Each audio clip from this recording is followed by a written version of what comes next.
learning.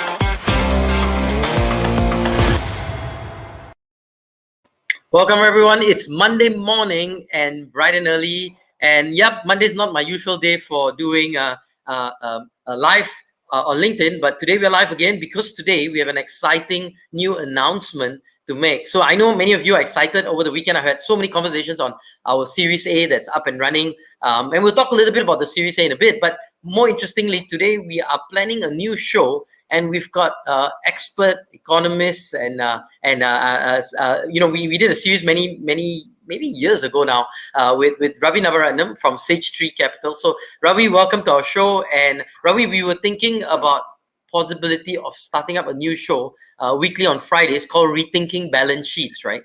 And Ravi, you wanna maybe briefly tell us why Rethinking Balance Sheets and what would this show be about? Morning, Roshan, and thank you for having me on. I think one of the reasons we thought about rethinking balance sheets, and we'll talk about the particular part of the rethinking balance sheets is important, but I think the good thing that from a corporate finance perspective, rethinking balance sheets is basics of corporate finance. So if you look at your balance sheet, and for example, if you got an asset which is not performing, yeah. So one of the options is for a disposal, right? Now that's basically merger and an acquisition. You get an advisor, sell side, and you go forward. Alternatively, if you think your company is not generating enough cash, or you got too much cash on your balance sheet, or you feel that there are assets that you need, again, it's how are you going to change that balance sheet to actually do some acquisitions? Again, mergers and acquisition. That's one of the three streams of corporate finance that I see. The third point is I could also raise is if you look like you want to get an asset onto your balance sheet, but you need to raise capital on the credit side of the balance sheet, then you got to think about, okay, am I going to raise equity? Am I going to use my retained profits? Or am I going to raise debt or convertible instruments to fund that change on the asset side of my balance sheet? Again, so it's coming back to balance sheet. But I suppose the one that may be of little more interest and what we do quite a bit is if the balance sheet's got too much debt, or the balance sheet is actually not correct. It needs to be reorganized, yeah. And that's also, again, a third stream of corporate finance. So it's a great way to think about corporate finance, and I think Damodram actually spoke about this. It's actually all got to do with the balance sheet. So I think that's be useful if we get our mind around rethinking balance sheets, yeah. So this new segment, we think Friday 10 a.m. in the morning, everybody can grab a cup of coffee and listen in to Ravi and as we discuss and we talk about this whole concept of rethinking balance sheets. But Ravi, tell us a bit about yourself. Because you've got a very interesting checkered background, from Dana Harta to Bursa to a whole bunch of other things that you've done, including a lot of transformation work. Share with us a bit about yourself, Ravi, and so all of us, especially our viewers, get to see the man behind Ravi Navaratnam. Oh, thank you. I'm not sure there's that much to say, but I got involved in corporate finance. Perhaps when I finished my chartered accountancy, I started my career in electrical and electronic engineering, but then I went back and trained myself as a chartered accountant in the UK, qualified with a firm called Tush Ross, which is now part of Deloitte's. I came back and joined Coopers & Lybrand's corporate finance business, but I think at the end of my stay at Tush, I was fortunate enough to work on the liquidation of BCCI. So that's really my first foray into distressed situations. During the days in Coopers, we did, the usual stuff, raising money for a steel mill. We also did some work around a syringe factory. It's interesting now that all these things have become more important these days. And we also then, I think, really went into helping in transformation work more on the operational side of the investment banking business, both in KL and Hong Kong. But when the onset of the Asian crisis, one of the things that we felt was necessary was we did some research for the central bank at that time, based on the model of the Swedish AMC called Securum, and saw how that could be applied to Malaysia. We didn't win the work. Coopers and PwC didn't win the work, but eventually I was fortunate enough to be seconded, or rather being there for 3 years with Dana Hatta, running the corporate services, which included corporate finance. In that period, I suppose, in a very, very short period, I think we did a lot of balance sheet restructuring. And I suppose a lot of the ideas are still used till today in terms of what are the guidelines. CDRC still follows the code of conduct. A lot of that ideas came during the 98 crisis. It proved a successful model. And that's been something that we've done. But more recently, I think in the last 15 years through Stage 3, basically we've done a lot of work around restructuring, but we're also doing fundraising and M&As. And the interesting thing at Bursa was, again, it's also actually changing the balance sheet from what was a limited company, limited by guarantee, to a public company, and finally a public listed company was one of the jobs that I actually worked on. So we've done some work around IPOs, we've done work around M&As, and certainly we've done a lot of work on reorganizing the capital or balance sheet of companies. Yeah. I can't hear you.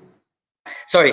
So Ravi, tell us a little bit. We will be starting this Friday, and every week there will be an exciting episode, I guess, to talk about different aspects of rethinking the balance sheet.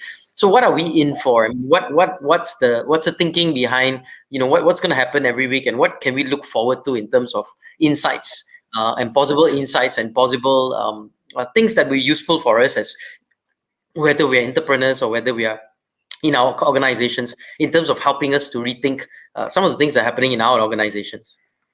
I think the first thing, I think we can separate the market into a few segments, right? There is the work that we do quite a bit, which is around the large balance sheets, especially during this crisis, the stuff around the large balance sheets. That's one part of the thing. I suppose, again, advisors are used because we bring new insights to the problem, the third eye, or whichever way you look at it. And what is it? You say, why is it a large corporation with a corporate finance department, finance director? Why can't they do this themselves, right? Why is that third-party advisor required? Sometimes it's it's not everybody's business to raise money every day, nor is it everybody's business to reorganize capital and M&A. So again, we bring perspective. I would like to think is the key word that we like to say is we're specialists and we're practitioners. So I think that's the key word. Practitioners be a very, very important view, and specialists. So it's not very general in terms of what we do, but more specialist. And what would be some of these insights, right, that would that you'd be sharing? Yeah.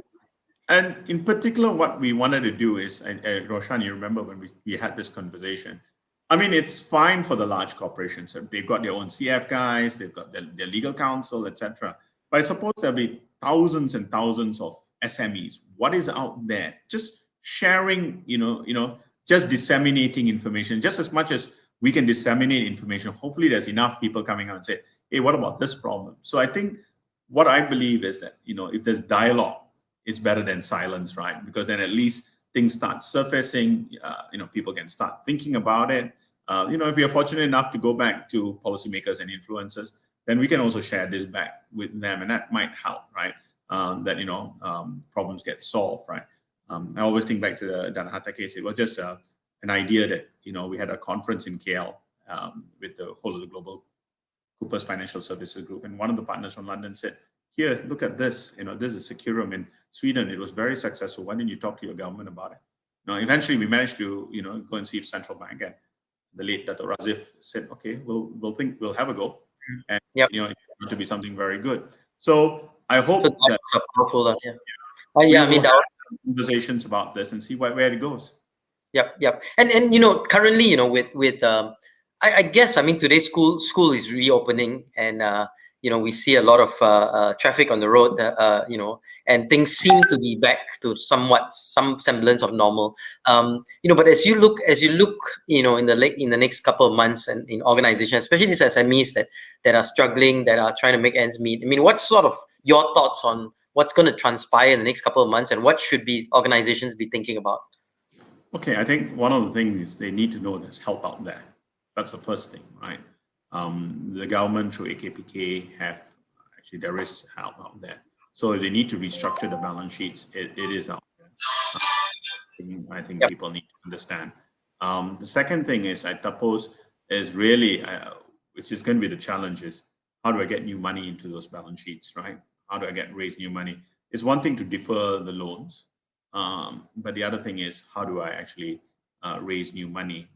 That's going to be an important question going forward. So not easy answers. It's not as, large listed companies have the advantage of being listed on the exchange. They can issue shares, etc. So what do smaller companies do? Now, what we can do is we can suggest or share what was done during the last crisis. Whether it's something that policymakers agree is another matter. But as well, the other thing that you got to do is, I think we got to really sit back and ask: are we willing to do some of the more difficult decisions? And in terms of helping the SMEs, yeah. Yep. No, that's interesting. So, as you kind of chart forward in the next couple of months. I mean, economically, Malaysia especially. What are your thoughts on Malaysia going forward? I mean, where do we stand with all the different chaotic things that are happening, whether it's the government to the pandemic to all the other things, right? I mean, what's the outlook for Malaysia at this point in time? I think a lot of the countries, it's now, in this case, you will see is, for the moment, a lot of the success of economies will be in how well you control the pandemic, right? If the pandemic is not controlled, then obviously a lot of economic activity cannot take place. That's at the domestic front, and then on the international front also, because until there'll be parts that, no matter what we do, we're still dependent on what happens in the rest of the world, right? So I think that will be the key to a lot of this, and see how things pan out on the pandemic. I think on the positive side, there will be some pent up demand. So you will see if the funds, when people can get back to spending, there should be a release on this one. But I think the other thing that needs to be thought through is it really safe created? If really there was a lot of savings, then I would have thought you would have seen reduction in bank loans, which we're not seeing, right? So at this stage, and with the borrowings, increase in borrowings, if it's small and medium-sized companies or personal being borrowed to keep the companies alive, is that increasing? Then how will they sustain? When the recovery comes, or when you just don't want to have a situation. There's no money in the businesses to actually grow and expand on the demand side. Yeah. So those are things that it's worth looking at, talking about.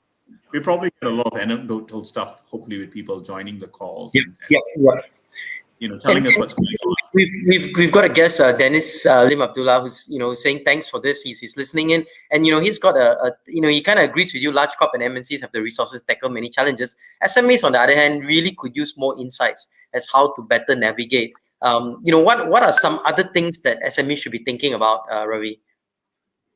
I think if in a crisis situation, the first thing is you do need to make sure. I mean, all crisis. Okay, if you're just talking about crisis situation, right? And Roshan, we did a very good webinar on the first thing is the mindset, right? People forget that. First thing is you got to acknowledge you got a problem, right? You got to acknowledge a problem. And the two things that you need to always look at, one is the cash flow, which is the lifeblood of the company, right? So you've got to, at times, as hard as these people think it is, it's important to understand which creditors are necessary to be paid, which is essential to keeping the company going as a going concern, right? Now, I think a lot of people panic and say, oh God, what if I don't pay my bankers? I understand you have to pay your bankers. You borrowed the money, you must pay back. That's basics of, finance, right? You don't want to be in a situation that Yep. it's not honest or anything like that. But in the end of the day, when the situation is very bad, and you've got to go back and speak honestly to your bankers and tell them, look, it is more important that I keep the business as a going concern at this stage. Give me a chance to survive, to pay back in the future. And that was an important point even in Danahata during the Asian crisis. Okay, no doubt those loans were up to only was above 5 million ringgit. In those days, it's not. 5 million is a lot of money in those days, and it's certainly a good sized corporate loan anyway, right? But I think one of the key things the minister at that time said, we said we'll give every borrower a chance. And he came back to us very clearly and said, it's not just a chance I want you to give them. I want you to give them a fighting chance. Yeah. And that's what we need. So we need to be able to go back and say, okay, these are my cash flows, what I can do, right? What we can't be doing is, what I hear anecdotally is that, it's revision after revision of a business plan, right? It can't be that. So we need to have, more realistic understandings of, what the business can do going forward.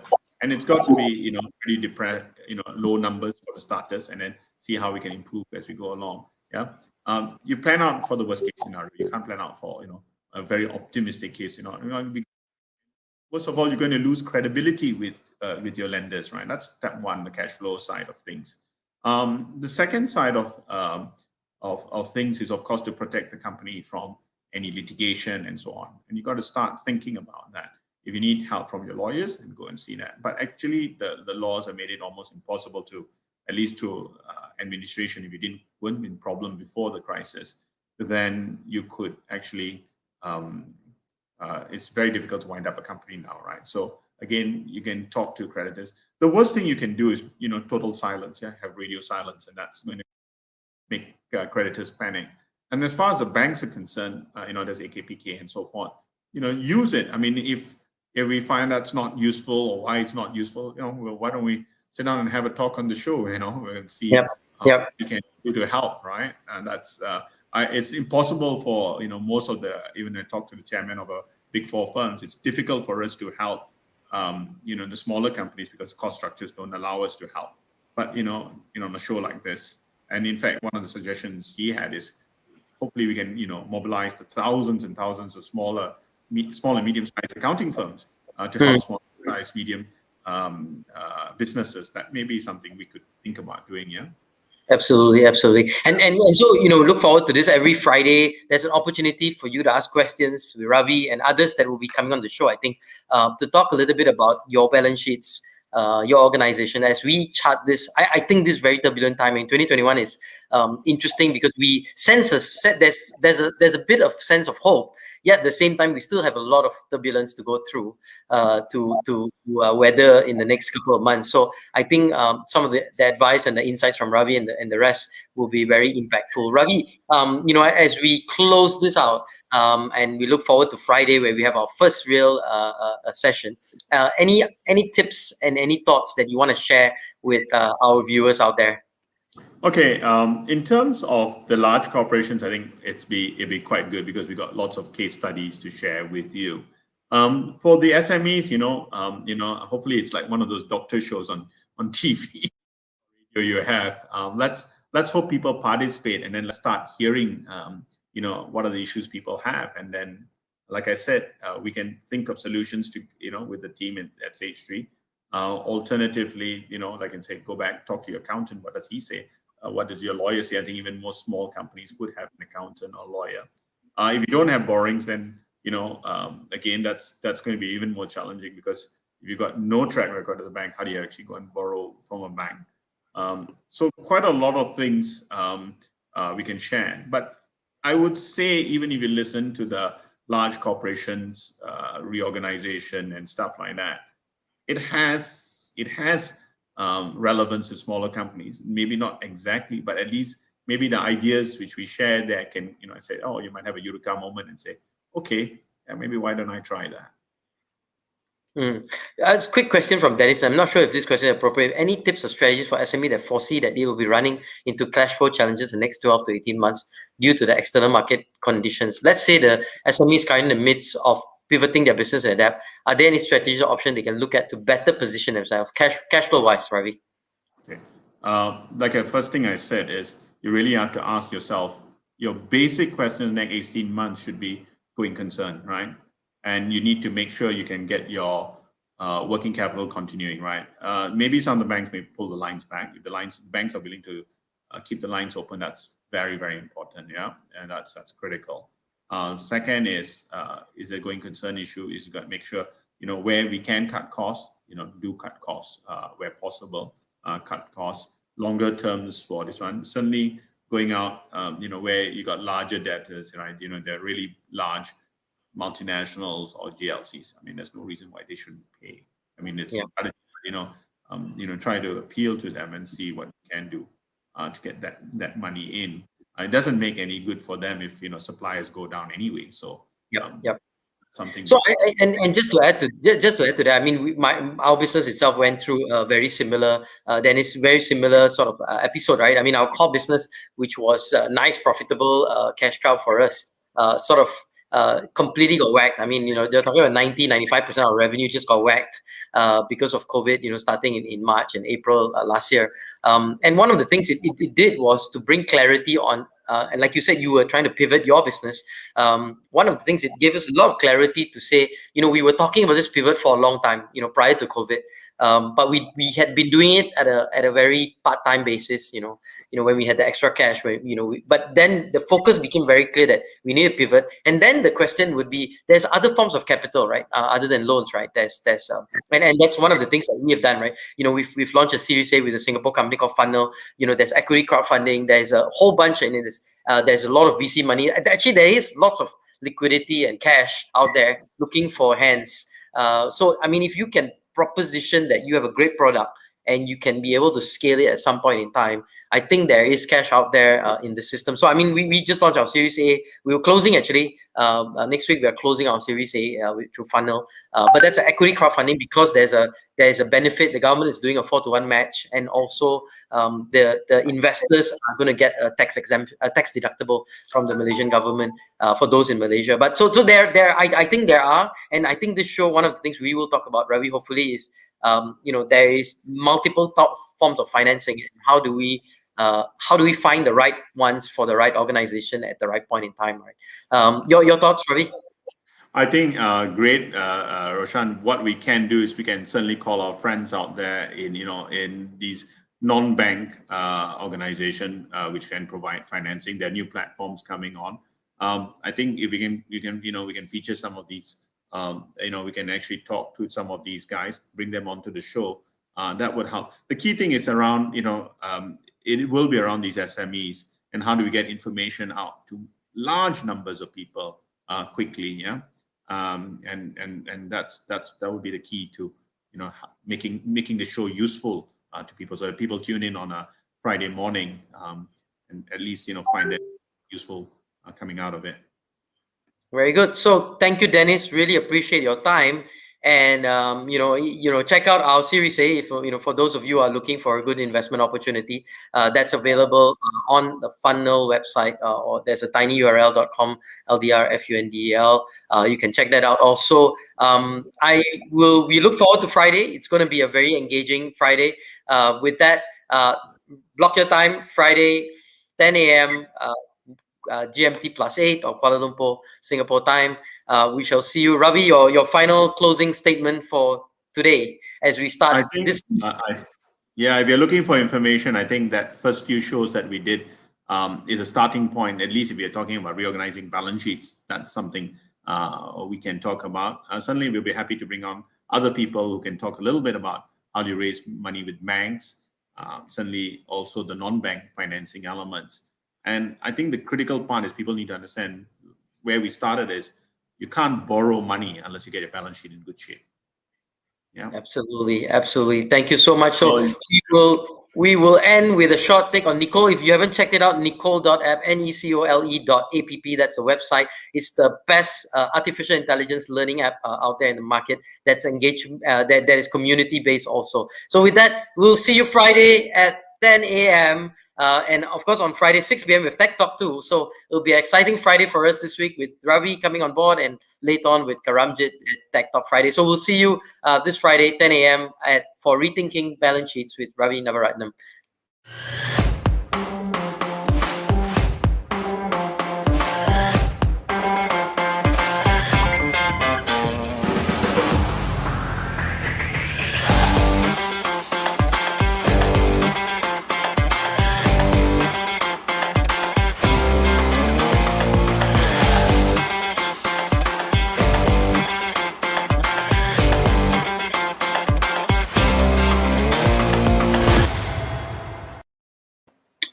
Thank you, everyone, and we will look forward to having you again this Friday. And Dennis, thank you for your comments, and we look forward to seeing you, Dennis, on Friday for our session. So with that, we will see you guys, and remember, check out Leaderonomics and our Series A funding that is up and coming. We will close it out in a couple of days. So if you can hurry, it will be an opportunity to have each and every one of you as our shareholders, and we look forward to that. So with that, take care. Have a great one, everybody. Goodbye, and take care.